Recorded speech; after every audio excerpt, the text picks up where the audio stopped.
OH Tamil நேயர்களுக்கு வணக்கம். 2024 மக்களவை தேர்தலுக்கான வாக்குப்பதிவு நடைபெற்று முடிந்திருக்கிறது. இதற்கான தீர்ப்பு இன்னும் 48 மணி நேரங்கள்ல எண்ணப்பட்டு அறிவிக்கப்படும். அதற்காக காத்திருக்கும். இந்த வீடியோவை உங்களுக்கு வழங்குபவர்கள் Paces Pay, secure digital payments with multiple features and great success rate. ஆனா இதே இந்த மக்களவை தேர்தல் நேரத்திலேயே 4 மாநிலங்களுக்கு சட்டமன்ற தேர்தலும் நடைபெற்றது. சிக்கிம், அருணாச்சல பிரதேசம், ஒடிசா, ஆந்திரா. அருணாச்சல பிரதேசம், சிக்கிம் இந்த 2 மாநிலங்களுக்கான வாக்கு எண்ணிக்கையானது இன்று நடைபெற்றது. இந்த வாக்கு எண்ணிக்கை ஆரம்பம் முதலே அருணாச்சல பிரதேசத்துல ஆளும் கட்சியாக இருக்கக்கூடிய பாஜக முன்னிலை வகித்தாங்க.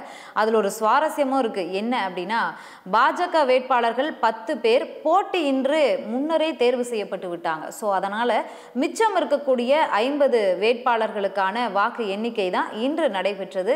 50 தொகுதிகளுக்கான வாக்கு எண்ணிக்கை நிறைவு பெற்று ரிசல்ட்டும் அறிவிக்கப்பட்டு விட்டாச்சு. பாஜக வெற்றி பெற்றிருக்கிறது, ஆட்சியை தக்க வைத்திருக்கிறது. இதுல பெரும்பான்மை தேவை அப்படிங்கிறது, அருணாச்சல பிரதேசத்துல பெரும்பான்மை தேவை அப்படிங்கிறது 31 இருக்கும் பட்சத்துல பாஜக ஆளும் கட்சியாக இருக்கக்கூடிய பாஜக 46 இடங்களை கைப்பற்றி இருக்கிறது.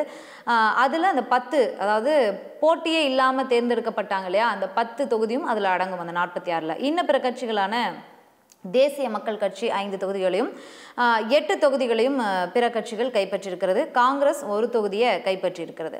அருணாச்சல பிரதேசத்தில் 46 தொகுதிகளை கைப்பற்றி பாஜக ஆட்சி அமைச்சிருக்கிறது. அதே மாதிரி சிக்கிமில் பார்த்தா ஆளும் கட்சியாக இருக்கக்கூடிய சிக்கிம் கிராந்திகாரி மோர்ச்சா அப்படிங்கிற கட்சி அமோக வெற்றி பெற்று ஆட்சி அமைச்சிருக்கிறது. ஏன் இது அமோக வெற்றி அப்படிங்கிறனா, அந்த சிக்கிமில் மொத்தம் இருக்கக்கூடிய தொகுதிகளே 32 சட்டசபை தொகுதிகள் தான். அந்த 32ல் 31 தொகுதிகளையும் சிக்கிம் கிராந்திகாரி மோர்ச்சா அப்படிங்கிற ஆளும் கட்சி கைப்பற்றி வெற்றி பெற்றிருக்கிறது. இதில் பாஜகவும் போட்டியிட்டது, காங்கிரஸும் போட்டியிட்டது, சிக்கிம் ஜனநாயக முன்னணி கட்சி அப்படிங்கிற கட்சியும், அதாவது 4 முனை போட்டி அங்கே நடைபெற்றது. அதில் 31 கட்சிகளை இந்த கிராந்திகாரி மோர்ச்சா அப்படிங்கிற ஆளும் கட்சி கைப்பற்றியிருக்கிறது. சிக்கிம் ஜனநாயக முன்னணி கட்சி 1 தொகுதியை கைப்பற்றியிருக்கிறது. பாஜகவிற்கும் காங்கிரஸிற்கும் 0 அப்படிங்கிறதும் நம்ம நோட் பண்ணணும்.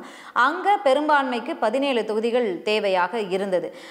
இதன் அடிப்படையில் பிரேம் சிங் தமாங் அப்படிங்கிற ஆல்ரெடி ஆட்சி செய்திருக்கக்கூடிய முதலமைச்சர் மீண்டும் முதலமைச்சராக பதவியேற்க இருக்கிறார். இதுதான் இந்த 2024 நடைபெற்ற தேர்தலில் கிடைத்திருக்கக்கூடிய முதல் 2 வெற்றிகளாக பார்க்கப்படுகிறது. அதில் பாஜகவிற்கு 1 கிடைத்திருக்கிறது. அந்த 1லும் போட்டியின்றி 10 வேட்பாளர்கள் தேர்ந்தெடுக்கப்பட்டிருக்காங்க அப்படிங்கிறதெல்லாம் பார்க்கலாம். இதே மாதிரி மக்களவை தேர்தலையும் சூரத் பகுதியில் போட்டியின்றி ஒரு வேட்பாளர் தேர்ந்தெடுக்கப்பட்டு விட்டார் ஏற்கனவே எம்பியாக அப்படிங்கிறதெல்லாம் நம்ம பார்க்கப்பட வேண்டிய விஷயம். பல இடங்களில் மக்களவை தேர்தலில் சுயேட்சை வேட்பாளர்களும் எதிர்க்கட்சி வேட்பாளர்களுமே மனுக்களை வாபஸ் பெற்றாங்க அப்படிங்கிறதும் நம்ம நோட் பண்ணும்.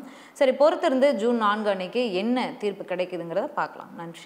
இந்த வீடியோ உங்களுக்கு பிடிச்சிருந்தா லைக் பண்ணுங்க, ஷேர் பண்ணுங்க, கமெண்ட் பண்ணுங்க. மறக்காம OH தமிழ் சேனலுக்கு சப்ஸ்கிரைப் பண்ணுங்க.